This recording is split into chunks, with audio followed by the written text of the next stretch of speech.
63% जनता ही अजूनही जगण्यासाठी शेती उत्पादनावर अवलंबून आहे.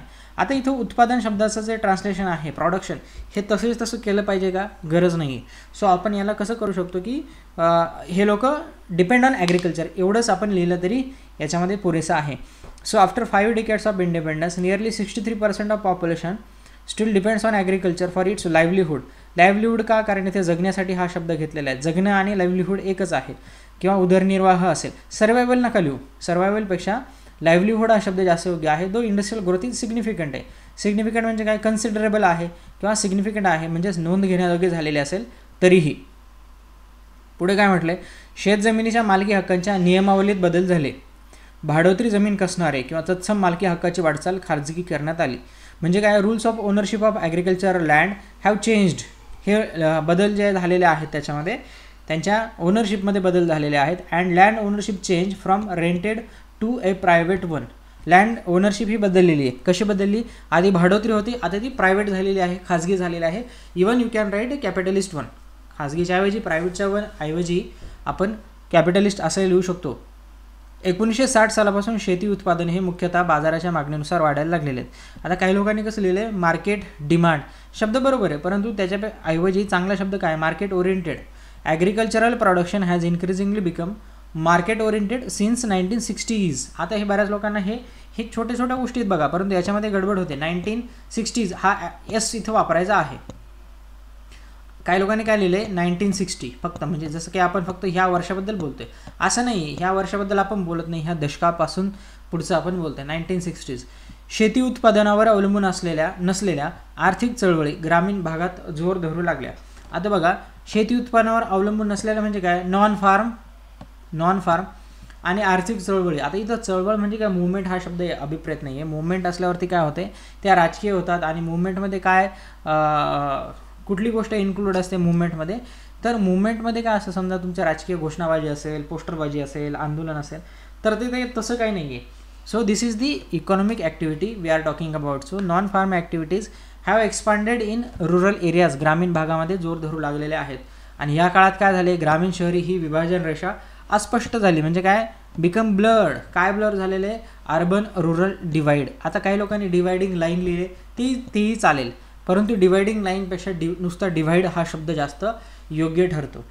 एवढेच नव्हे तर ग्रामीण समाजाची रचना, वर्गवारी, सारासार विचार करण्याची वृत्ती यात जाणवण्या इतका फरक पडलेला आहे. सिग्निफिकंट चेंजेस, कन्सिडरेबल चेंजेस बदल झालेले आहे. कोणामध्ये? Nature of rural or peasant society. In terms of composition, रचना, संगीताची रचना असते बघा, त्याला कंपोजिशन असं म्हणतात. त्यांची वर्गवारी असेल, कास्ट, क्लास, स्ट्राटा असेल, कॉन्शियसनेस असेल, याच्यामध्ये कन्सिडरेबल चेंजेस झालेले आहे. शेती उत्पादनावर अवलंबून असणाऱ्यांची सुद्धा त्यांच्या शेतजमिनीशी असणाऱ्या मालकी हक्काच्या संबंधानुसार वर्गवारी करण्यात आली. एक नवं क्लासिफिकेशन म्हणा किंवा नवं डिफरन्शिएशन देखील करण्यात आलेलं आहे. कशाच्या आधारावरती? तुमची शेतजमिनीची मालकी कशी आहे त्याच्यानुसार. समजा म्हणजेच those who depend on agriculture are differentiated in terms of their relationship. कशाशी? With ownership of land. Ownership of लँडची तुमची रिलेशनशिप जे आहे त्याच्यानुसार हे बदललेलं आहे. फक्त जमीन मालक, देखरेख करणारे शेतीतज्ञ, स्वतःची जमीन स्वतः कसणारे, करण्यासाठी घेणारे ठीक आहे, अशा वेगवेगळ्या प्रकारच्या कॅटेगरीज याच्यामध्ये बनलेल्या आहे. Such as absentee landlords. फक्त जमीन मालक म्हणजे काय? यांच्याकडे जमीन आहे, स्वतः कसत नाही, हे जमिनीपासून दूर राहतात. They are known as absentee landlords. Then we have supervisory agriculturalist. देखरेख करणारे शेतीतज्ञ. इथं कॉमा हा चुकून आलेला होता. ठीक आहे. देन शेअर क्रॉपर्स आहेत, करायला घेणारे, जमीन करणारे किंवा याला वाटेकरी असं म्हणतात. Then we have landless labours. आणि लोकल भाषेत, स्थानिक भाषेत त्यांना काय म्हटलं जातं? किसान और खेडूत. आता बघा, याचं ट्रान्सलेशन करणं अपेक्षित नाही आहे किसान आणि खेडूचं, कारण ते सिंगल इन्व्हर्टेड कॉमामध्ये आहे. ते नाऊन म्हणून इथं वापरलेलं आहे. नाऊन हे काय ट्रान्सलेट होणार नाही आहे.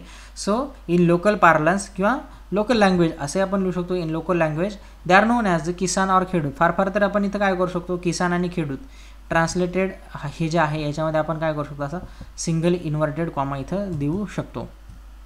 पाश्चिमात्य विद्वानांचे आभार मानायला पाहिजेत की त्यांच्या प्रभावामुळे शैक्षणिक इंग्रजी साहित्यामध्ये, म्हणजे काय? इंग्रजी लिटरेचर जे की शैक्षणिक आहे, अकॅडमिक आहे, त्याच्यामध्ये किसानचा अर्थ ग्रामीण असा घेतला गेला. किसानला रुरल किंवा पिझंट असं कन्वर्ट केलं गेलेलं आहे. किसान is often translated as rural or peasant in the academic literature published in English. Literature कोणतं आहे? अकॅडमिक, आणि भाषा कोणती? इंग्रजी आहे.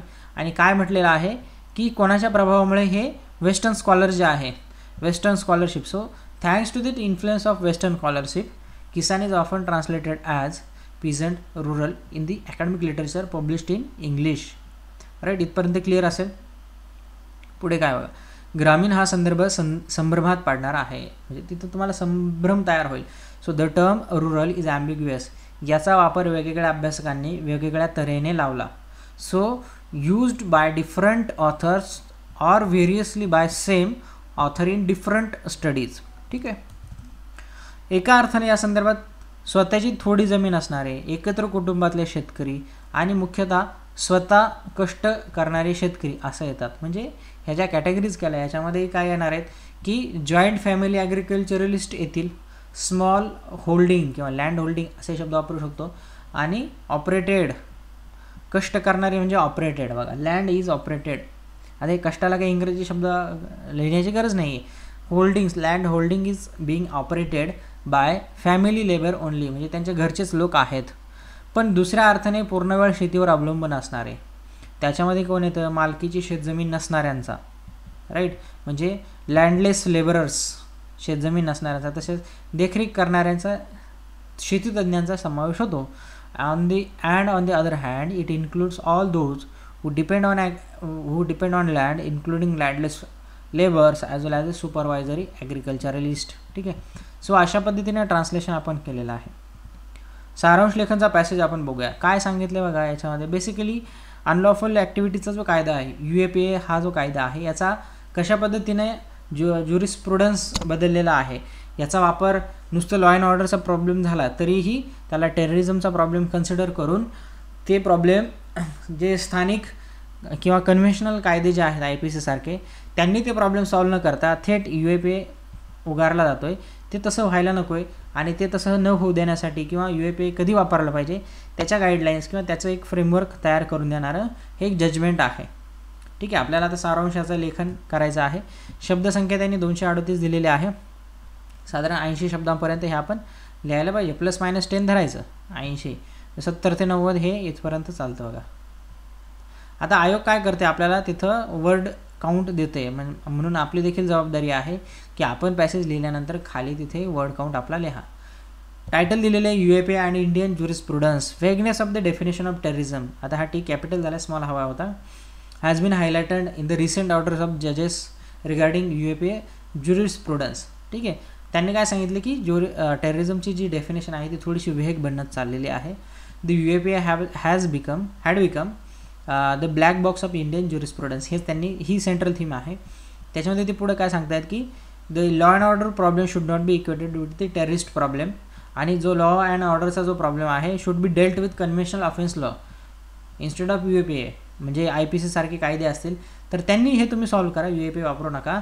आणि UAPA जर वापरायचा असेल तर काय आहे की त्याचं एक क्लिअर फ्रेमवर्क त्याने दिलेलं आहे, when and how to invoke the UAPA, and this UAPA, invoking of the UAPA would inevitably impact on the federalism. म्हणजे काय इथं सांगितलं बघ त्यांनी, फेडरलिझमवरती याचा परिणाम होणार आहे. कारण काय, लॉ अँड ऑर्डरचे जे प्रश्न आहेत ते स्टेट गव्हर्नमेंटकडे असतात, टेररिझमचा प्रश्न युनियन गव्हर्नमेंटकडे आहे. त्याच्यामुळे UAPA जर आलं तर युनियन गव्हर्नमेंट येते, स्टेट लॉ जर लॉ अँड ऑर्डर प्रॉब्लेम असेल तर स्टेट गव्हर्नमेंट येते. सो याचा परिणाम हा फेडरलिझमवरती नक्कीच होणार आहे in matters of law enforcement. ठीक आहे. आणि मग त्यांनी इथं सांगितले बघा की ज्याच्यावरती आरोप आहे, accused must be backed by facts. आणि मग त्यांनी हे सांगितलेलं आहे की UAPA तुम्ही कसा कधी वापरायचा, तर त्याचं एक आपल्याला गाईडलाईन म्हणा किंवा फ्रेमवर्क म्हणा, आउटलाईन म्हणा, ड्राफ्ट म्हणा, इंडिकेशन्स म्हणा, हे दिलेलं आहे. ठीक आहे. सो अशा पद्धतीनं आपण हा सारांश लेखन केलेला आहे. आपला एसे आहे इंडियाज युनिटी इन डायव्हर्सिटी, महत्त्वाचा एसे. स्कोरिंग हा असला स्कोरिंग प्रकारचा हा एसे आपल्याला दिसतोय.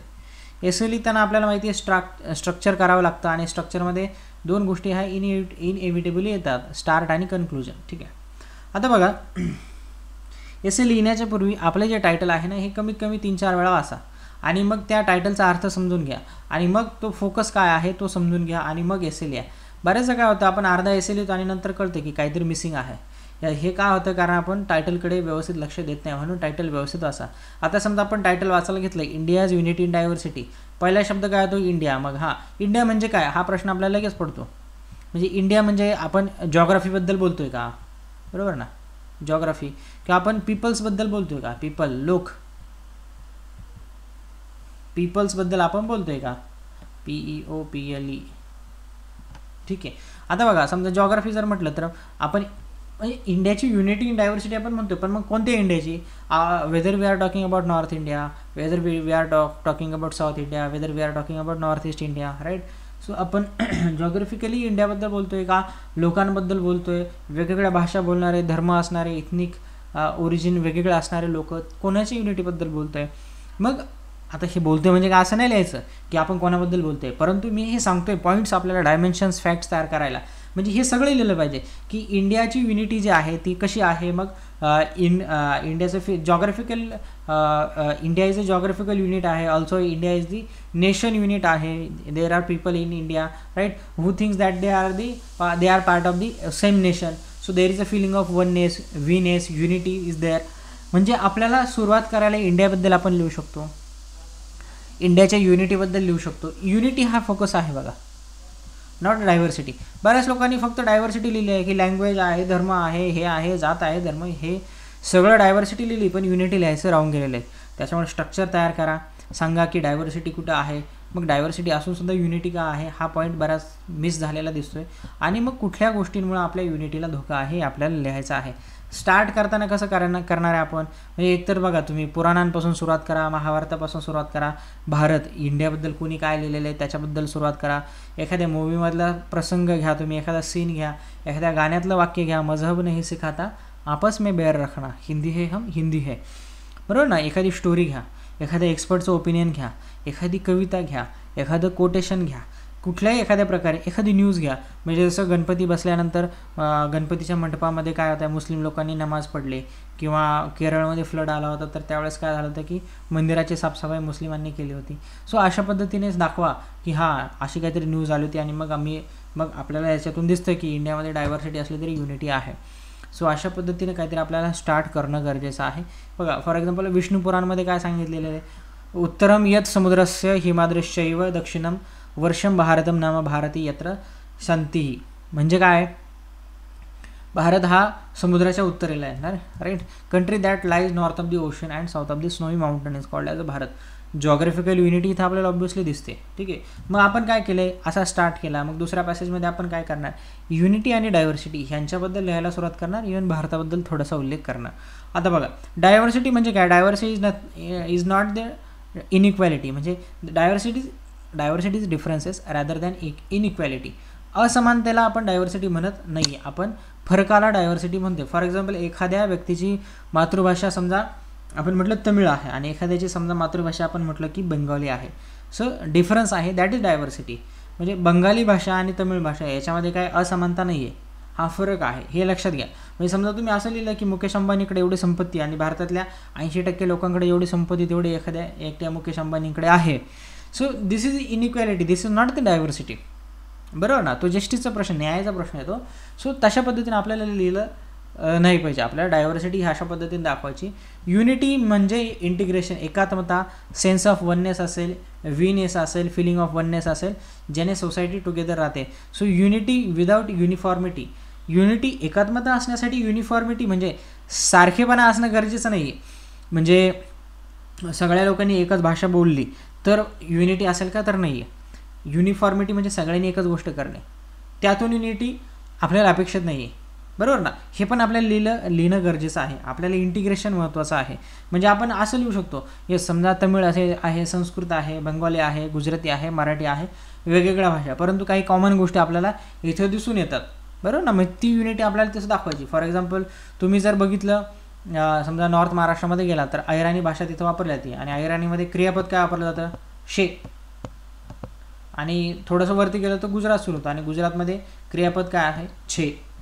म्हणजे काय झालं बघा, एक प्रकारची युनिटी किंवा एक प्रकारचं आपल्याला जवळ जाणाऱ्या गोष्टी आपल्याला दिसत आहेत, बरोबर ना. भाषांची रचना देखील बऱ्यापैकी एक इंटिग्रेटेड टाईपच आहे. सो आपल्याला हे दाखवणं गरजेचं आहे आणि हे पण दाखवणं गरजेचं आहे डायव्हर्सिटी ही विदाउट फ्रॅगमेंटेशन आहे आमच्याकडं आणि ही डायव्हर्सिटी सस्टेन झालेली ओव्हर द इयर्स म्हणजे प्राचीन काळापासून डायव्हर्सिटी भारतामध्ये आहे. प्राचीन काळातल्या डायव्हर्सिटी आता इथपर्यंत वाहून आणलेल्या आहेत. कुणी आणलेल्या आहेत? वेगवेगळ्या समाजांनी वेगवेगळ्या लोकांनी आपल्या डायव्हर्सिटीज पुढे आपल्या पिढ्यांकडे दिलेल्या आहेत. परंपरा पिढ्यांकडे दिलेल्या आहेत. भाषा पुढे दिलेल्या आहेत. रूढी आपले उत्सव असतील आपल्या धार्मिक समजा असतील बिलीफ सिस्टीम असेल ह्या एका पिढीने दुसऱ्या पिढीकडे देऊन त्या डायव्हर्स असलेल्या गोष्टी आजही टिकून ठेवलेल्या आहेत. आणि समजा त्यातही एव्हरीडे लाईव्ह म्हणजे आजही या गोष्टी बदलत आहेत. म्हणजे आजही डायव्हर्सिटी तयार होते. म्हणजे असं नाही की मध्ययुगात प्राचीन भारतात ज्या डायव्हर्सिटी तयार झाल्या त्याच डायव्हर्सिटीबद्दल आपण बोलतोय का? नाही आहे. म्हणजे फॉर एक्झाम्पल आपण म्हटलं की भारतामध्ये ब्रिटिश आले तर ब्रिटिश आल्यानंतर भारतामध्ये लोकांचे पेहराव वेशभूषा बदलली ना, बरोबर. वेशभूषा बदलली म्हणजे ब्रिटिशांनी मॅकॉलेने काय सांगितलं की Indians in blood and colour but English in taste opinion morals. मला भारतातले लोक बदलवायचे आहेत ते रक्ताने ब्लड अँड कलर रक्ताने आणि वर्णाने रंगाने भारतीयच असतील परंतु त्यांच्या सवयी त्यांचं सगळं राहण सहन सगळे कपडे लत्ता सगळं इंग्रजी प्रकारचं असेल. आणि आपण बघतो जुने जर फोटो बघितले तुम्ही काळे बूट बघा भारतीय लोक घालतात. काळे बूट काळे कोट घालून वावरणारे लोक आहेत. म्हणजे हे काय झालं त्यावेळेस एक म्हणजे लोकांच्या वेशभूषेमध्ये डायव्हर्सिटी आली ना. आधी काय लोक धोतर घालतायत नंतर समजा पायजामा वगैरे असेल हे हळूहळू बदलत आलं. आणि समजा 1991मध्ये भारतामध्ये LPG झालं लिबरलायझेशन झालं प्रायव्हेटायझेशन झालं ग्लोबलायझेशन झालं. मग ग्लोबल जगातल्या गोष्टी भारतापर्यंत पोचायला लागल्या. मग जीन्स आले वेगवेगळ्या प्रकारचे कपडे आले. सो कपड्यांमधली डायव्हर्सिटी आपण बोलतो. म्हणजे ह्या वेशभूषेतली डायव्हर्सिटी कशी इन्फ्लुएन्स होत गेली. यामध्ये मीडियाचा रोल आहे बघा. फॉर एक्झाम्पल आपण असं सोशल मीडियाचा रोल सांगू शकतो की आज समजा आपण इंस्टाग्राम असेल फेसबुक असेल ट्विटर असेल त्याच्यावरती काय ट्रेंडिंग आहे कुठल्या प्रकारचे कपडे लोक घालतात. मग इंस्टाग्रामवरती तुम्ही रील बघता वेगवेगळ्या कपडे घालण्याच्या पद्धती वेगवेगळे खाण्याचे पदार्थ बनवण्याच्या पद्धती म्हणजेच सोशल मीडिया आहे. आणि त्याने आजही डायव्हर्सिटी तयार होते. म्हणजेच diversity is a dynamic thing it is not a static thing and diversity ही काळाप्रमाणे बदलत जाते वाढत जाते कमी होत जाते आणि पुढेही ती कंटिन्यू होत जाते. ठीक आहे. सो ह्या गोष्टी आपण लिहिल्या. मग आपण काय सांगणार कुठल्या कुठल्या प्रकारचे फॉर्म्स आहे डायव्हर्सिटीचे. मग आपल्याला याच्यामध्ये रिलिजियस डायव्हर्सिटी दिसेल. हां भारतामध्ये रिलिजियस डायव्हर्सिटी आहे. मग थोडीफार आकडेवारी द्या. हिंदूचं एवढं पॉप्युलेशन आहे ख्रिश्चन आहेत मग शीख आहे बौद्ध आहे. मग हिंदू धर्मामध्ये देखील वैष्णव आहे शैव आहे शाक्त आहे स्मार्ता आहे इवन लिंगायत आहे वीरशैव आहे. अशा प्रकारच्या रिलिजियस डायव्हर्सिटी आहे. मग काय नुसत्या डायव्हर्सिटी का येस आमच्या युनिटी पण आहे. मग युनिटी तुम्ही नंतर सांगा किंवा इथे युनिटी सांगा.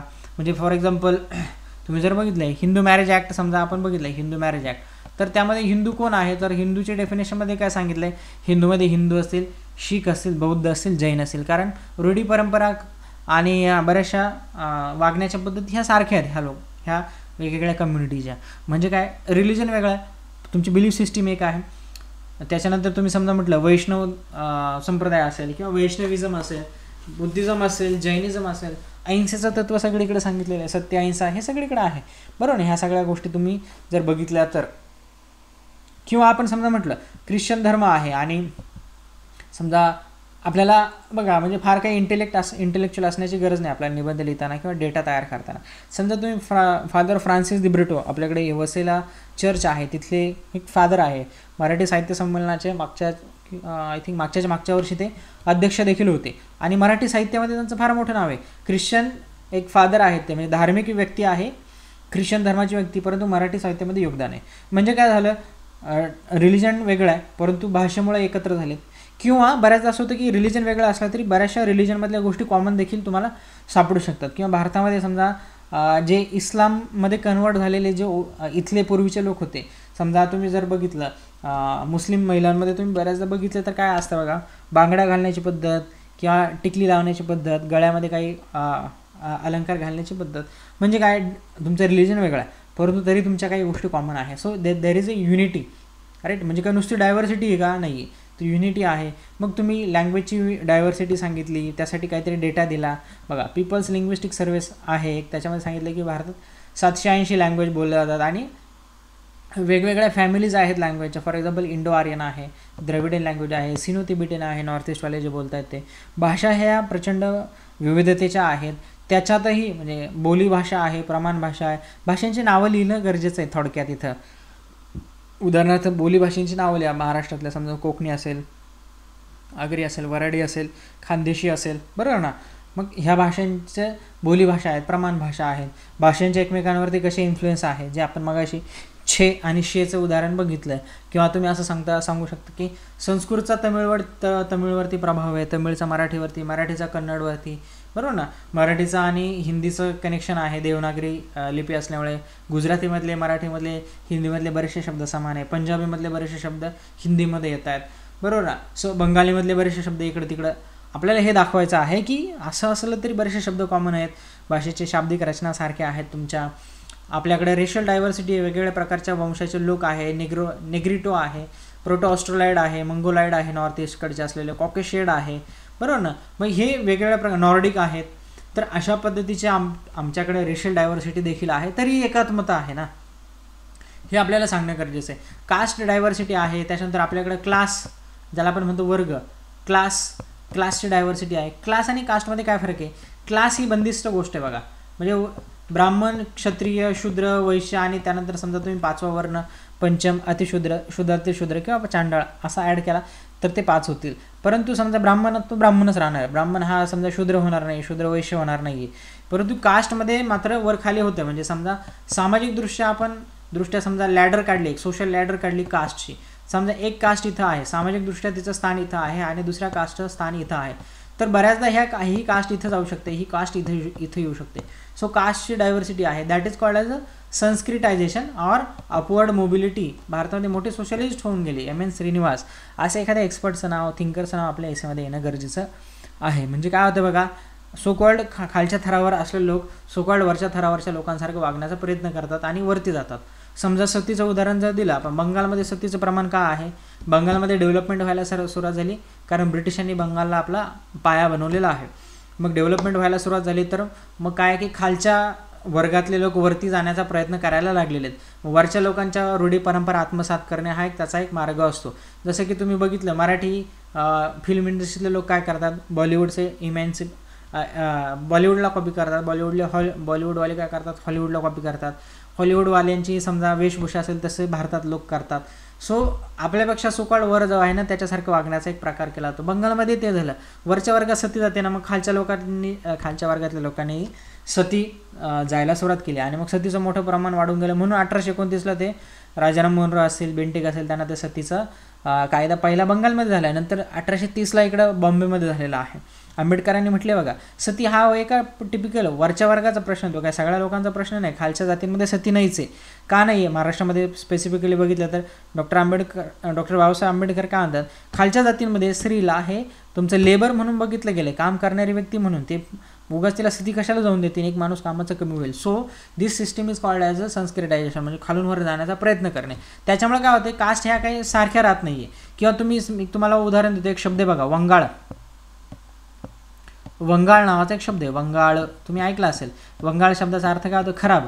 आता हा वंगाळ शब्द कसा आला तर बंगालमध्ये ब्राह्मण कम्युनिटी होती, ब्राह्मण होते आणि ह्या ब्राह्मणांनी त्यांची पारंपरिक कामं जे ट्रॅडिशनल त्यांचं जे काय काम आहे, म्हणजे पौरोहित्य करणे, त्यानंतर समजा कर्मकांड करणे किंवा शिक्षण देणे, ही कामं सोडून त्यांनी काय केले, व्यापार वगैरे करायला लागले, घोड्यांचा व्यापार करायला लागले.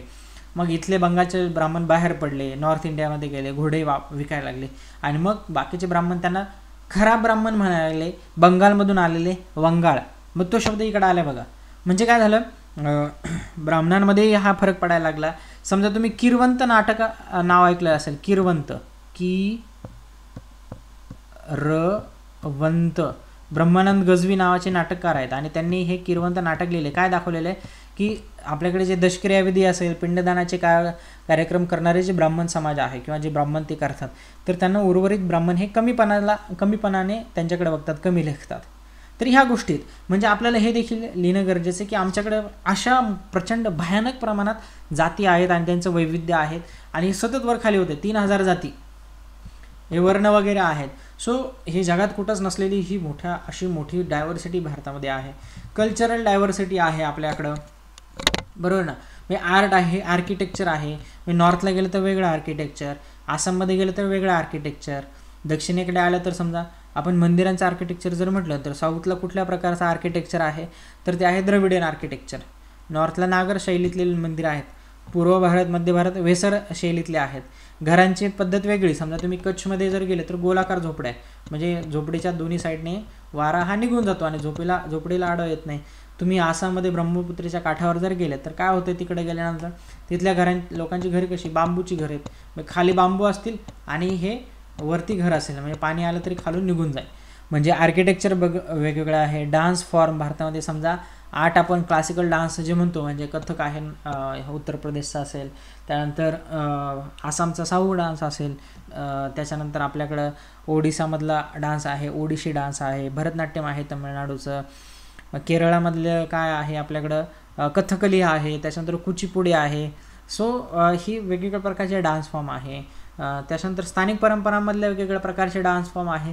थिएटर वेगवेगळं आहे. त्याच्यानंतर म्युझिक हे वेगळं, प्रचंड प्रमाणात कल्चरची डायव्हर्सिटी आहे. भौगोलिक डायव्हर्सिटी तर प्रचंड आहे. एका बाजूला जर बघितलं तर मैदान आहे, दुसऱ्या बाजूला वाळवंट आहे, तिसऱ्या बाजूला पर्वत आहे, चौथ्या बाजूला दलदलीचे प्रदेश आहे, मोठमोठ्या नद्या आहेत, राईट, दऱ्या आहेत. महाराष्ट्रालाच आपण म्हणतो ना की महाराष्ट्र कसा आहे, दगडांचा देश आहे. महाराष्ट्रात मैदानं देखील आहेत, नद्या देखील आहेत, पर्वत देखील आहेत. सो जॉग्राफिकल डायव्हर्सिटी मोठ्या प्रमाणात आहे आपल्याकडं. मग हे एवढं डायव्हर्सिटी असून मग आमच्याकडे युनिटी पण आहे, हे सांगणं गरजेचं आहे. बघा, हे बऱ्याचदा मिसिंग होऊन जातं आपलं. युनिटी कशी आहे, मग आमच्याकडे एक सिंगल कॉन्स्टिट्यूशन आहे आणि ह्या सिंगल कॉन्स्टिट्यूशनमुळे काय झालेलं आहे, आम्ही लोक जे आहे ना एकत्र बांधले गेलो आहे. म्हणजे आर्टिकल 14 असेल, इक्वॅलिटी बिफोर लॉ आहे, इक्वल प्रोटेक्शन ऑफ लॉ आहे. त्याच्यानंतर आम्हाला फंडामेंटल राईट्स दिले, सगळ्यांना सारखे दिलेले आहे. तुम्ही कुठल्याही कास्टचे, क्लासचे असा, ठीक आहे. सरकारी सिस्टीम, गव्हर्नमेंट स्ट्रक्चर हे आमच्याकडे फिक्स आहे. रिलिजियस को एक्झिस्टन्स आपल्याला इथं बघायला भेटतो भारतामध्ये. कॉन्स्टिट्यूशनने सांगितलं की तुम्हाला फ्रीडम आहे आणि सगळे सेक्युलर असल्यामुळे काय आहे की सगळ्या धर्मांपासून समानांतर आहे, त्याच्यामुळे को एक्झिस्टन्स राहायला मदत होते. तुम्ही कुठेही भारतात फिरू शकता, त्याच्यामुळे एकीची भावना आहे. इकॉनॉमिक इंटिग्रेशन झालेलं आहे. आमच्याकडे समजा पिलग्रिमेज असतात, यात्रा भरतात. मग यात्रांना लोक कुठं कुठं जातात. नांदेडचे लोक इकडे अमृतसरला जातात, समजा गोल्डन टेम्पल आहे तिकडे म्हणून जातात. किंवा समजा दक्षिणेतले हिंदू लोक कुठं जाणार, केदारनाथ, बद्रीनाथला जाणार. गुजरातचे लोक समजा पूर्वेकडे कुठं जाणार, जगन्नाथपुरीपर्यंत जाणार, रामेश्वरला जाणार दक्षिणेकडे. म्हणजे याच्यामुळे काय की सांस्कृतिक मिलाफ होत असतो, त्याच्यातून एक परंपरा तयार होतात, टिकतात. म्हणजे जॉग्राफिकल आणि कल्चरल युनिटी आपल्याला आहे. फेस्टिवल आहेत वेगवेगळ्या प्रकारचे. समजा आपण म्हटलं मकर संक्रांती, होळी, दिवाळी. मकर संक्रांतीला वेगवेगळ्या नावाने वेगवेगळं ओळखलं जातं, होळीला वेगवेगळ्या ठिकाणी वेगवेगळ्या नावांनी ओळखलं जातं, परंतु स्पिरिट तेच आहे, बरोबर ना. स्पोर्ट आहे, सिनेमा आहे. ह्या गोष्टींमुळे आमच्याकडे युनिटी टिकून आहे. आणि काही गोष्टींमुळे युनिटीला धोका आहे. म्हणजे प्रादेशिकवाद आहे, रिजनलिझम आहे. म्हणजे समजा तमिळी अस्मिता असतील, खलिस्तानी अस्मिता असतील, नॉर्थ ईस्टच्या वेगळ्या अस्मिता असतील. जे नेते मंडळीकडून होतं डिव्हिजिव्ह पॉलिटिक्स आहे, वोट बँक पॉलिटिक्स होतं. मग त्याच्यानुसार कास्ट, रिलिजननुसार लोकांमध्ये फूट पाडले जाते. डेव्हलपमेंटचा इम्बॅलन्स होतो, म्हणूनही ह्या युनिटीला धोका पोचतो. समजा नॉर्थ ईस्ट आहे आपल्याकडं, बरोबर ना. चिकन स्नेकपासून नॉर्थ ईस्ट हा वेगळा पडतो, डेव्हलपमेंट नाही आहे. महाराष्ट्रामध्ये जर बघितलं, भाषा एक आहे, विदर्भाची आणि उर्वरित महाराष्ट्राची भाषा एक आहे, सांस्कृतिक दृष्ट्या बघितलं तर एक आहे. परंतु डेव्हलपमेंट इम्बॅलन्समुळे काय झालेलं आहे, तिथं युनिटीला आता थ्रेट आलेला आहे, बरोबर ना. सो अशा पद्धतीने राज्याच्या युनिटीला थ्रेट आहे. ह्या अशा पद्धतीने डेव्हलपमेंट इम्बॅलन्स झाल्यामुळे पूर्ण नॉर्थ ईस्ट जो आहे तो स्वतंत्र राज्यांची, देशांची डिमांड करतोय. इथनिक डिफरन्शिएशन असल्यामुळे देखील प्रॉब्लेम होतो. कधी कधी नेटिव्हिजमचा सन ऑफ सॉईल जे डॉक्ट्रिन आहे ना, म्हणजे साधारण 10-1 वर्षापूर्वी बिहारी लोकांना महाराष्ट्राने हुसकावून लावलं होतं. हे इश्यूज आहेत, इथनिक डिफरन्सेस आहेत. समजा आसाममध्ये गेलं तर मुस्लिम आहे, हिंदू आहे, धर्मानुसार डिफरन्स पडतो. परंतु इथनिसिटीनुसार म्हणजे मूळचे आसामी असलेले लोक, म्हणजे त्यांचा धर्म कुठलाही असू द्या, मुस्लिम असू द्या किंवा आपण म्हणूया हिंदू असू द्या, आणि बाहेरून आलेले हिंदू किंवा मुस्लिम, तर इथनिक डिफरन्सेस आहेत. आणि आसाममधूनच बोडो, नागालँड वगैरे ह्या सगळ्या मागण्या, नागालँड स्वतंत्र झालं, नागा ट्राईब. म्हणजे काय, इथनिक डिफरन्शिएशन असल्यामुळं मग हे आपल्याला प्रॉब्लेम होतात. जॉग्राफिकल आयसोलेशन होते काही लोकांचं. दंडकारण्य समजा रिजन आपण म्हटलं नक्षलवाद्यांचा, तर जॉग्राफिकल आयसोलेशनमध्ये मुळे इश्यू तिथं तयार झालेला आहे. नॉर्थ ईस्टला हा इश्यू तयार झालेला आपल्याला दिसतोय. धार्मिक इथं मतभेद तयार होतात बऱ्याचदा, हिंदू मुस्लिम, मुस्लिम ख्रिश्चन. याच्यामध्ये एक प्रकर्षाने जाणवलं, प्रकर्षाने लिहिणाऱ्यांना पण आणि तपासणाऱ्यांना पण, एक म्हणजे मला वैयक्तिक हे जाणवलं आणि तुम्हाला देखील जाणवलं की ह्या एसेमध्ये आपल्याला कंटेंट कमी पडलेला आहे, कंटेंट कमी पडलेला आहे याच्यामध्ये, बरोबर.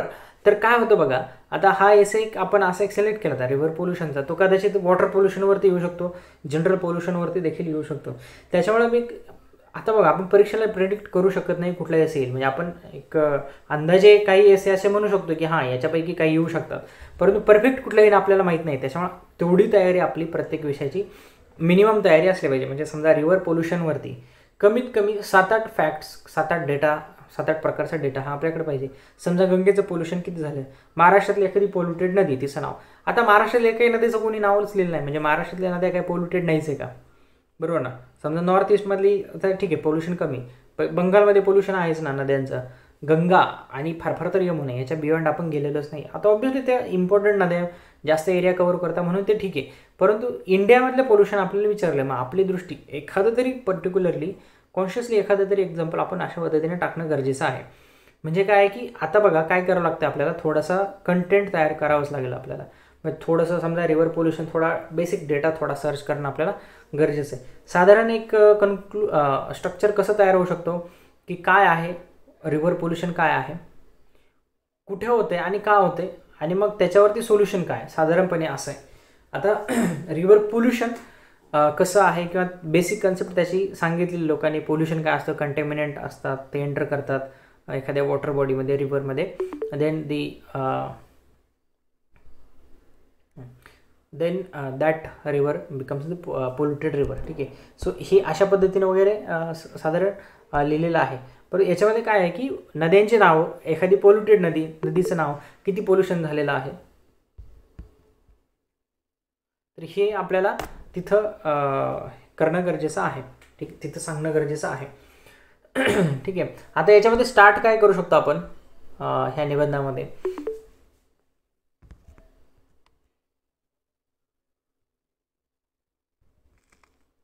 सॉरी, आता ह्या निबंधामध्ये आपण स्टार्ट काय करू शकतो बघा, काय करू शकतो आपण याच्यामध्ये की एकतर काय सिग्निफिकन्स आहे की पाणी किती गरजेचं आहे ते सांगू शकतो.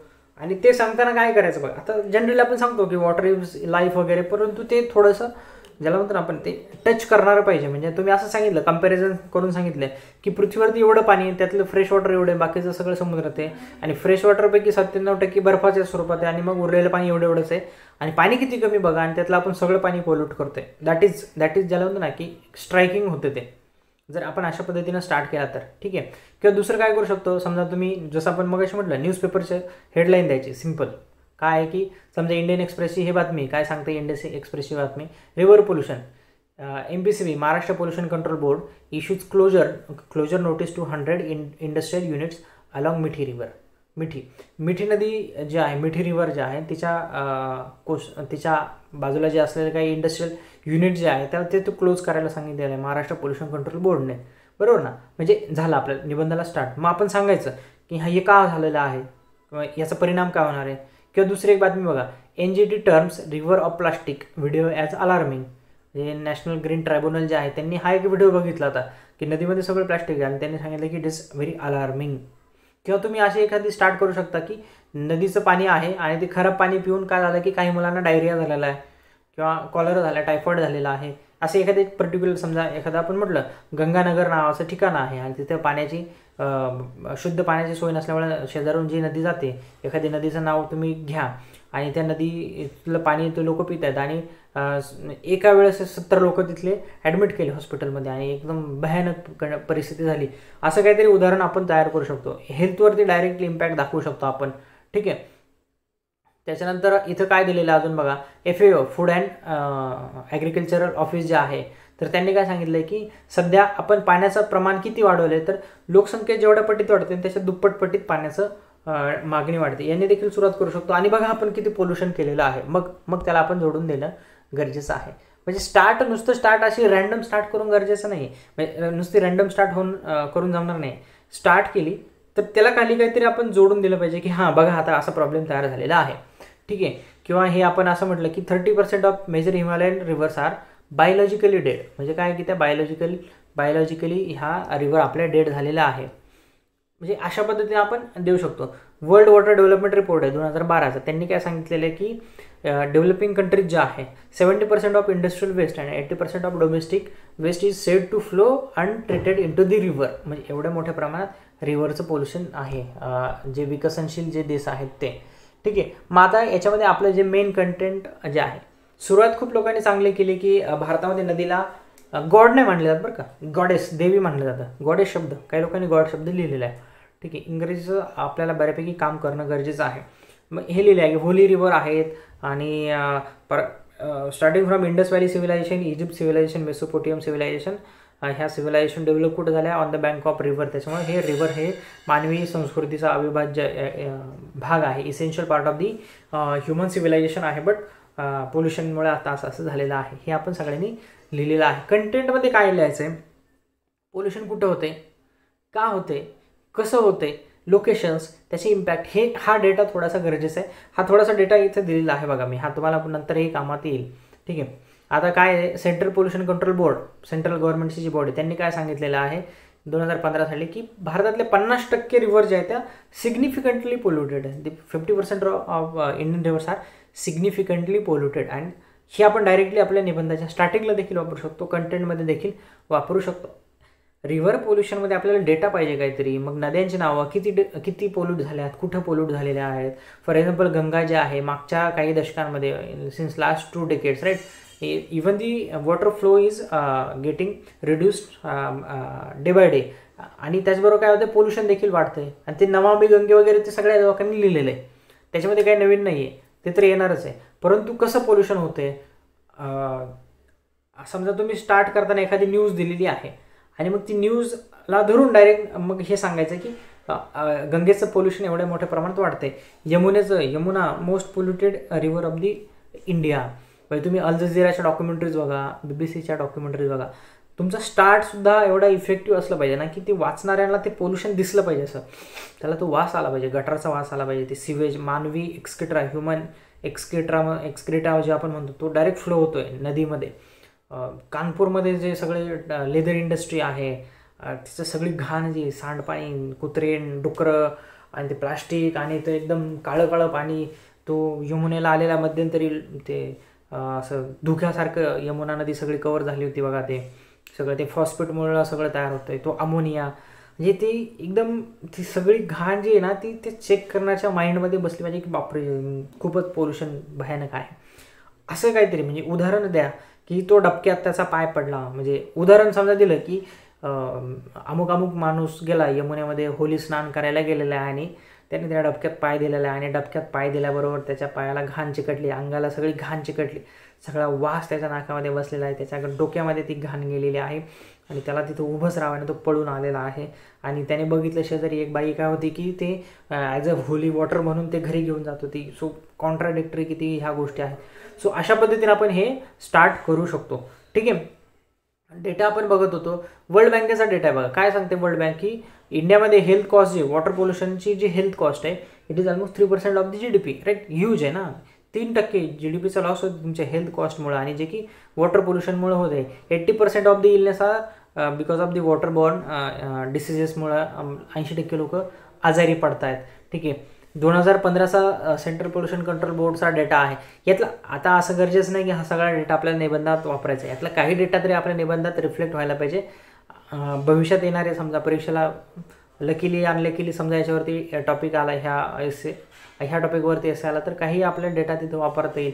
2015चा रिपोर्ट आहे. काय सांगितले की जेवढे अर्बन सेंटर्स आहेत, जेवढे काही सिटीज आहेत, टाउन्स आहेत, त्याच्यामध्ये समजा 100 लिटर पाणी सिवेज तयार होते, सांडपाणी तयार होते सिवेज राईट. त्यातलं फक्त 38% पाणी ट्रीट करण्याच्या कॅपॅसिटीज आहेत आपल्याकडे, किंवा एवढं 38%च पाणी आपण ट्रीट करू शकतो, एवढंच इन्फ्रास्ट्रक्चर आहे आपल्याकडं. म्हणजे मुळातच इन्फ्रास्ट्रक्चर कमी आहे, मग ते आपण ते तयार ट्रीटमेंट कुठं करणार आहे त्याची, बरोबर ना. म्हणजे साधारण आपण असं लिहिलं then what are the factors behind the water pollution, river pollution. मग काय आहे, मग आपण इथं काय होतं, ह्युमन वेस्ट आपण सोडतोय त्याच्यामध्ये. त्याच्यानंतर ॲग्रिकल्चरल वेस्ट आहेत, हे लिहिले लोकांनी बऱ्याच ठिकाणी. ॲग्रिकल्चरल रन ऑफ आहे, त्याच्यानंतर फर्टिलायझर आहे. ठीक आहे. हे सगळ्या गोष्टी आपण लिहिलेल्या आहेत. इंडस्ट्रियल पोल्युशन देखील मोठ्या प्रमाणात होते. इंडस्ट्रियल पोल्युशन जो आहे तो biggest contributory factor in the river pollution आहे इंडस्ट्रियल पोल्युशन. इंडस्ट्रियल पोल्युशनवरती थोडं डिटेल लिहिणं आपल्याला गरजेचं आहे. उदाहरणार्थ याच्यामध्ये आपण काय देऊ शकतो की कानपूर आहे, मग कानपूरच्या कुठल्या इंडस्ट्रीज आहे, टेक्स्टाईल इंडस्ट्री कुठं आहे, किंवा ॲटलिस्ट इंडस्ट्रीचं नाव, फार्मा इंडस्ट्री, लेदर इंडस्ट्री आहे, लीड बॅटरीची इंडस्ट्री आहे. आणि त्याच्यामुळे काय होतं हे टॉक्सिक सबस्टन्सेस असतील, क्रोमियम आहे, मर्क्युरी आहे, लीड आहे, सायनाइड सारखे, अमोनिया आहे, फॉस्फेट सारखे toxic substances, hazardous substances, solid substances जे आहे ते पाण्यामध्ये जातात आणि पोल्युशन होते. ठीक आहे. सो अशा पद्धतीने आपण हे आपल्याला थोडंसं डेटा जो आहे ना तो अशा पद्धतीने लिहिला पाहिजे. म्हणजे उदाहरणार्थ अजून आपण याच्यात काय लिहू शकतो की गार्बेज डम्पिंग केलं जाते, वॉशिंग केलं जाते, क्रिमेशन केलं जाते. सध्या तुम्ही बघितलं असेल की गंगेमध्ये काही अशा बॉडी सापडलेल्या आहेत, याच्या आधी सापडतात ह्या बॉडी डायरेक्टली आपण म्हणजे डायरेक्टली असं सोडून दिलं जातात बॉडी, क्रिमेशन आणि लास्ट राईट्स वगैरे. मग जेव्हा तो नमामि गंगे जो प्रोजेक्ट आला ना त्याच्यामध्ये गव्हर्नमेंटने एक काम काय केलं होतं बघा, कन्क्लुजनमध्ये येईल ते की फ्लेश एटिंग टर्टल्स, अशी काही कासवं जे फ्लेश खातात म्हणजे मांस खातात, अशी काही कासवं जे ते त्या नदीमध्ये सोडण्याचा प्रयत्न केला होता जेणेकरून त्या बॉडीज ज्या आहेत त्या डिकम्पोज होतील. म्हणजे तुम्ही अशा पद्धतीनं सुरुवात करू शकता की तुम्ही असं एखादं सीन एक्सप्लेन करू शकता. म्हणजे स्टार्ट करायचा असेल पोल्युशनचा, रिव्हर पोल्युशनचा, तर असं एखादं सीन आपण एक्सप्लेन करू शकतो की 4 बॉडीज पडलेल्या पाण्यामध्ये, सडलेल्या बॉडीज आहेत आणि त्याच्यावरती ते कुत्रे, घारी, कावळे बसलेले आहेत आणि पाणी, आणि शेजारी एक माणूस आंघोळ करतो त्याच्यामध्ये. राईट. सो अशा पद्धतीनं आता काही लोकांनी मला याच्यावरती प्रश्न विचारला की सर हा एसे टेक्निकल होईल, मग याला आपण जसं म्हणतो जिवंत एसे आणि उदाहरणं वगैरे तर कसा बनवता येईल. तर येस, असं बनवता येईल ना की लास्ट राईट झालेले आहेत आणि ते सगळ्या बॉडी आणि ते सगळी घाण जे ते सगळे ते तशीच आपण सोडून दिलेली आहे त्याच्यामध्ये आणि तिथंच लोक पाणी पित आहेत ते वगैरे वगैरे. बरोबर. सो अशा पद्धतीने उदाहरणं, अजून काही उदाहरणं इथं आहेत बघा, सॅम्पल आहेत, याच्यावरती आपण खूप सारं काम करू शकतो. अजून उदाहरणं आपल्याला काढता येतील की गंगा जी नदी आहे आणि मग तिचं पोल्युशन, मग त्याच्यामध्ये COD BOD देखील आपण आपलं कन्सेप्च्युअली थोडंसं लिहू शकतो ना की COD काय आहे, BOD काय आहे. गव्हर्नमेंटने काय सांगितलं की 50% ठिकाणी अंघोळीलायक सुद्धा पाणी नाही आहे गंगेमध्ये. साध्या भाषेत मी सांगितले, हे सेंट्रल पोल्युशन कंट्रोल बोर्ड सांगते की मोर दॅन 50% ठिकाणी असं झालं की आंघोळीला सुद्धा लायक पाणी नाही आहे गंगेचं, होली रिव्हर. ठीक आहे, गंगा मैया.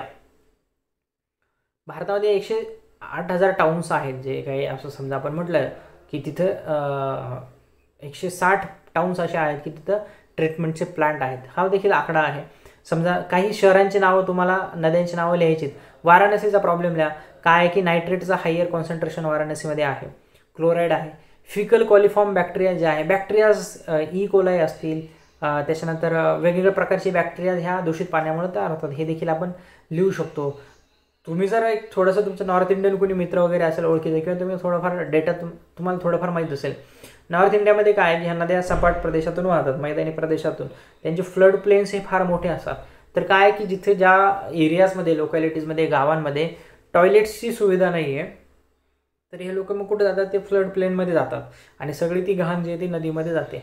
वाराणसीमध्ये हे मोठ्या प्रमाणात होतं की लोक जातात, खूप सारे लोक, प्रचंड प्रमाणात लोक जातात. मग टॉयलेटच्या सुविधा नसल्यामुळे मग ते सगळ्या नदीच्या पात्रातच ह्या सगळ्या गोष्टी होतात. त्याच्यामुळे काय आहे की हे ई कोलाई बॅक्टेरिया जे ते मोठ्या प्रमाणात पाणी दूषित करून टाकतात ते. ठीक आहे. असं सांगतात की वाराणसीमध्ये गव्हर्नमेंटच्या लिमिटपेक्षा 100 पट जास्त हे बॅक्टेरिया त्या पाण्यामध्ये सापडतात. ठीक आहे. इव्हन तुम्ही आता म्हणजे वाराणसी जर लिहिलं मग पंढरपूर नाही लिहायचं का? हा, पंढरपूरमध्ये मग होतं ना, वारीच्या वेळेस देखील हे नदीचं पाणी प्रदूषित होतं ना. म्हणजे असं नाही ना की आपण ह्या गोष्टीकडे कानाडोळा करायचा नाही ना, जे आपल्याला माहिती आहे आणि ही फॅक्ट आहे ना. असं काही नाही की मग पंढरपूर विषय कसं काय लिहायचं, मग ते वाचणाऱ्याला काय वाटेल, बरोबर ना. तर तसं नाही आहे, ही फॅक्ट आहे ना की पोल्युशन काही प्रमाणात होतच आहे नदीमध्ये. तर ह्या सगळ्या गोष्टींमुळं, ठीक आहे, मानवी ह्युमन एक्सक्रिटामुळं जे आहे ते. त्याच्यानंतर कानपूरचं तुम्ही समजा उदाहरण देऊ शकता. कानपूरचं लेदर इंडस्ट्री आहे तिथं. ठीक आहे. मग खूप मोठ्या प्रमाणात सल्फाईड असेल, क्रोमियम, टॉक्सिक सबस्टन्स आहे. याच्यावरती खूप साऱ्या डॉक्युमेंटरीज आहे. कानपूरवरती खूप लोकांनी रिसर्च केलेला आहे, खूप डॉक्युमेंटरीज आहे. सुप्रीम कोर्टचे जजमेंट आलेले आहे कानपूरविषयी, बरोबर. ते केस पण आपण सांगणार मी तुम्हाला. कानपूरमध्ये मोठ्या प्रमाणात हा चामड्यांचा उद्योग आहे, लेदर इंडस्ट्री, आणि ते सगळं घाण पाणी जे सगळं घाण पाणी प्रचंड मोठ्या प्रमाणात त्या नदीमध्ये, काळं सगळं पाणी त्या नदीमध्ये सोडले जाते. हे आपण काय बघतोय की आपला एसे चांगला कसा दिसेल. मग कानपूरमध्ये हा प्रॉब्लेम आहे, वाराणसीमध्ये हा प्रॉब्लेम आहे, कोल्हापूरमध्ये प्रॉब्लेम आहे, इचलकरंजीचा प्रॉब्लेम लिहा. म्हणजे आपल्याला नाही, आपल्या नॉर्थ ईस्टचं माहिती आहे, आपल्याला नाही बंगालचं माहीत नाही, दामोदरच्या खोऱ्यामध्ये काय होते नाही माहीत आपल्याला इथं आपल्या समजा तुम्ही पुण्यामध्ये बरेचसे स्पर्धा परीक्षा करणाऱ्या जवळपास 80% लोक ॲटलिस्ट एकदा तरी पुण्यात गेलेले असतात. मग पुण्यातून ते पूल क्रॉस करताना शिवाजीनगरवरून किंवा तुम्ही इकडून सदाशिव पेठेत जाताना तुम्हाला पूल क्रॉस करावं लागतं आणि मग खालून नदी दिसते आणि कधीही बघा ती नदी पूर्ण काळी काळी गटारीसारखी दिसते. ते सुद्धा काही लोकांनी दिले, त्याचं उदाहरण दिलेलं आहे. ठीक आहे. सो ते देखील आपण इथं उदाहरण देऊ शकतो. नद्यांचं पोल्युशन कसं आहे, जलपर्णी कशा प्रकारे वाढतात, सांडपाणी सिवेज कसं विदाऊट ट्रीटमेंट सोडलं जाते, ठीक आहे. इंडस्ट्रियल इफ्लुएंट देखील रायगडला जर तुम्ही गेला तिकडे इंडस्ट्रीज महाराष्ट्रामधल्या ज्या केमिकल इंडस्ट्रीज आहे सगळं काळं पाणी त्या नद्यांमध्ये सोडून दिलं जातं. म्हणजे महाराष्ट्राचे उदाहरण कोणी लिहिलंच नाही आहे. रिव्हर पोल्युशन गंगा यमुना बस, महाराष्ट्रात काय पोल्युशन नाही का? महाराष्ट्रात कोकणात किती पोल्युशन आहे, नद्यांचं मोठ्या प्रमाणात पोल्युशन आहे. इचलकरंजीला जे टेक्स्टाईल जे सगळे युनिट्स आहेत त्याचं सगळं पाणी बऱ्यापैकी अनट्रीटेड असतानाच ते नदीमध्ये सोडलं जातं आहे. सो हे म्हणजे याच्यासाठी फार काही मोठा रिसर्च करण्याची गरज नाही, पण हे कुठेतरी आपण वाचलेलं 100% असतं. फक्त ते आपण त्या अँगलने विचार करत नाही की आपण एसएला वापरू शकतो वगैरे, ठीक आहे. दामोदरचं समजा उदाहरण दिलं, धनबाद आहे, हे बोकारो इंडस्ट्रियल युनिट्स किंवा इंडस्ट्रियल टाउन्स आहेत आणि इथं मोठ्या प्रमाणात ह्या इंडस्ट्रीजमुळं हे होते, काय होते की पोल्युशन होते. बऱ्याच ठिकाणी असं होतं जे सिवेज ट्रीटमेंट प्लांट असतात, STP असतात, इंडस्ट्री असल्यानंतर तिथे STP असतोच बघा, सिवेज ट्रीटमेंट प्लांट. हे रात्रीचे बंद करतात आणि ते सगळं सांडपाणी घाण पाणी वेस्ट वॉटर जे आहे ते डायरेक्टली रिव्हरला सोडून देतात लोक, ठीक आहे. मग याची इम्पॅक्ट आपण लिहू शकतो आता. म्हणजे आपण लिहिलं की कुठं काय होतंय तर त्याची इम्पॅक्ट काय आहेत, हेल्थवरती आहे. मग पॅथोजन्स तयार होतात, कोलाई नावाचे बॅक्टेरिया जे आहे, रोटा व्हायरस नावाचे बॅक्टेरिया जे आहे, कॉलरा डायरियासारखे इलनेस तिथे ह्या पाण्यापासून होतात. म्हणजे भरपूर प्रमाणात इव्हन शेतीला सुद्धा पोल्युटेड पाणी मिळतं. मग ते मेटल्स जातात, समजा मेटल पोल्युशन झालेलं असेल तर काही वनस्पतींमध्ये मेटल जातं आणि ती ह्युमन बॉडीमध्ये येतं. आणि बायोमॅग्निफिकेशन नावाची गोष्ट काही 1-2 जणांनी लिहिलेली आहे. हे हे हे आपल्याला अशा पद्धतीनं ॲनालिटिकल रायटिंग देखील मोठ्या प्रमाणात आपल्याला आपल्या एसेमध्ये दिसलं पाहिजे. रिव्हर पोल्युशन आणि मॉर्बिडिटी म्हणजे लोकांचं व्यंग तयार होतं आहे, कोणाचे हातपाय वाकडे होत आहेत, हे ते. राजस्थानमध्ये काही इश्यू तयार झालेले आहेत. बिहार बंगालमध्ये गंगेच्या काठाच्या वरती लोकांचे जे प्रॉब्लेम तयार झालेले आहेत ते, ठीक आहे. नायट्रेटमुळं काही जे ब्लॅक फूट वगैरे हे आजार वगैरे. सो अशा पद्धतीने हेल्थवरती काय इम्पॅक्ट होत आहेत, ठीक आहे. फ्लोरा फॉनावरती काय इम्पॅक्ट होत आहे, बायोडायव्हर्सिटी कमी होते. गंगेच्या डॉल्फिनचं उदाहरण दिलेलं आहे की गंगेच्या डॉल्फिनचा प्रॉब्लेम तयार झालेला आहे याच्यामुळे. मायग्रेटरी बर्ड येत नाही आहेत कारण काय पाणी खराब होते, पक्षी पाण्यासाठी येतात आणि मग ते मायग्रेटरी बर्ड्स येण्याचे कमी होतील. ॲक्वॅटिक स्पेसिस जे आहेत ते देखील हळूहळू त्या एक्सटिंक्ट होऊ शकतात. लाईव्हलीहूडला देखील प्रॉब्लेम आहे, फिशर्स आहे म्हणजे लोकांना मासे घाण पाण्यात मासे येणारच नाही, मासे तयारच होणार नाही आहे ते, ठीक आहे. किंवा हे म्हणजे फिशिंगचा जो इंडस्ट्री आहे ती देखील लाईव्हलीहूडला देखील इम्पॅक्ट केला जातो आहे त्याच्यामुळे, ठीक आहे. ड्रिंकिंग वॉटरचा प्रॉब्लेम होतो आहे, म्हणजे लोकांना पोटाचे आजार वगैरे होत आहेत, हाडांचे आजार होत आहेत, लॉस ऑफ विजन होतं आहे, स्टेरिलिटी येते. सो अशा पद्धतीने ह्युमन हेल्थवरती मोठा इम्पॅक्ट होतो आहे. आणि एकंदरीत शेवटी पोल्युशनचा सगळ्यात मोठा इम्पॅक्ट आपल्या हेल्थवरतीच होतो. मग हेल्थवरती आपण इथं लिहायला पाहिजे आणि दाखवून द्यायला पाहिजे की कसं कसं काय होतं आहे. मग आता याच्यावरती सोल्युशन काय, आपण काय करू शकतो. खूप लोकांनी लिहिलं आहे की हां याच्यावरती पीपल्स पार्टिसिपेशन आणि नमामि गंगे प्रोजेक्ट आणि याच्या बियॉन्ड काही लिहिलेलं नाही आहे. सोल्युशन आता हा विषय आपल्याला एसेचा टॉपिक असा नाही आहे ना की Y there is the river pollution in India, असं नाही म्हटलेलं ना की आपण फक्त कारणं सांगितली आणि किंवा what are the impacts of the river pollution in India असा टॉपिक नाही. आपला टॉपिक रिव्हर पोल्युशन आहे. मग आपल्याला सोल्युशनचं पार्ट थोडा इलॅबरेशनमध्ये पाहिजे, थोडं जास्त पाहिजे त्याच्यामध्ये आणि विथ एक्झाम्पल पाहिजे आपल्याला त्याच्यामध्ये. म्हणजे आपल्याला इथं रिव्हर पोल्युशनसाठी काम करणाऱ्या म्हणजे त्याच्या अगेन्स्ट काम करणाऱ्या NGOज थोडं एखादी NGO माहीत पाहिजे म्हणजे काय हे आधीच आपण थोडंसं याच्यावरती होमवर्क करून ठेवतो आहे, बरोबर ना. म्हणजे परीक्षेला आल्यानंतर आपल्याला याच्यावरती काहीतरी लिहिता येईल.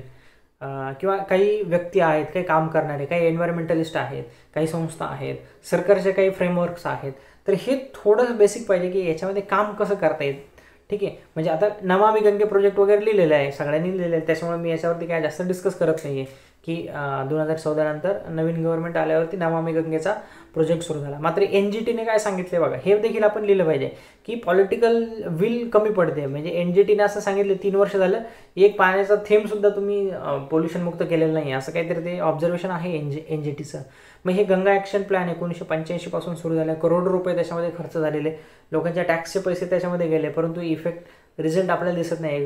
गंगा ॲक्शन प्लॅन आहे, यमुना ॲक्शन प्लॅन आहे, त्याच्यानंतर नॅशनल रिव्हर कन्झर्वेशन प्लॅन देखील आहे याच्यामध्ये. हे सरकारी प्रयत्न आहे. 1974चा वॉटर ॲक्ट आहे. इव्हन ज्युडिशियरीने देखील काही त्याच्यामध्ये हस्तक्षेप केलेला आहे, पॉझिटिव्ह हस्तक्षेप. म्हणजे 1987ला मेहता केस आहे, फार फेमस आहे. म्हणजे हे आता ऑब्व्हियसली मी हे मान्य करतो की हे मला देखील माहीत नव्हतं, लेकिन मी याच्यावरती काय केलं, थोडं रिसर्च केला की काय आहे आणि मला हे कळलं की ही वॉटर पोल्युशन, रिव्हर पोल्युशनच्या बाबतीमध्ये एक फार लँडमार्क केस होऊन गेली 87ला मेहता केस आहे.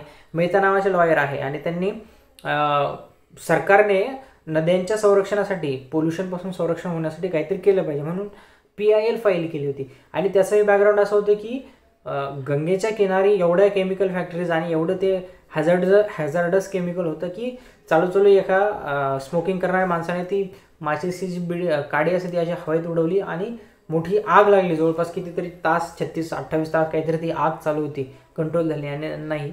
आणि मग ही मेहतांनी केस म्हणजे PIL फाईल केली आणि मग त्याचं व्हर्डिक्ट आलं. आणि व्हर्डिक्ट देताना कोर्टाने हे वॉटर ॲक्टचा आधार घेतला की 74चा जो वॉटर ॲक्ट आहे त्याचा आणि आर्टिकल 21चा रेफरन्स म्हणजे कनेक्शन जोडलं आहे. 21 काय, राईट टू लाईफ, म्हणजे शुद्ध पाणी वगैरे ह्या राईट टू लाईफमध्ये येतात. आणि मग काय सांगितलं त्याने की सगळे युनिट जे ते क्लोज करा, आयदर क्लोज करा किंवा ते स्वच्छ करा, तुमचं जे वेस्ट वॉटर वगैरे असेल ते स्वच्छ करा. राईट, हे फार फेमस केस आहे, मेहता केस 87ची जी आहे ती. हे देखील आपण आपल्या एसेमध्ये कुठेतरी टाकू शकतो. ठीक आहे. त्याच्यानंतर असं एक आपल्याला सोल्युशनमध्ये असं देता येईल की रिव्हर स्पेसिफिक आपण सोल्युशन काढू शकतो. उदाहरणार्थ पंचगंगेचा मागे झालं होतं बघा हे की माननीय मुख्यमंत्र्यांना अहवाल दिला होता की पंचगंगा नदीचं पोल्युशन कसं कमी करता येईल. इचलकरंजीमध्ये ते टेक्स्टाईल युनिटसाठी आपल्याला काय करता येईल, STP तयार कसे करता येईल, किंवा पुण्यामध्ये ज्या काही नद्या आहेत औंध, बाणेर, बालेवाडी, राईट, मुळा मुठा, तर त्याचा देखील एक केस स्टडी आपण घेऊ शकतो की तिथं कशा प्रकारे लोकांनी काम केलेलं आहे. ठीक आहे. सो अशा पद्धतीने आपण लिहू शकतो की पोल्युशन कंट्रोल बोर्ड देखील याच्यामध्ये काम करू शकते. हे उदाहरण आपण मगाशी बघितले की मिठी नदीच्या काठावरचे जे 100 युनिट इथं क्लोज केलेलं आहे.